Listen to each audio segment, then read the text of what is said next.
உண்ணாமுலை உமையாளொடும் உடனாகிய ஒருவன் பெண்ணாகிய பெருமான்மலை திருமாமணி திகழ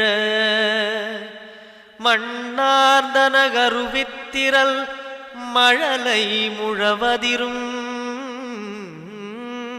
அண்ணாமலை தொழுவார்வினை வழுவா வண்ணமருமே.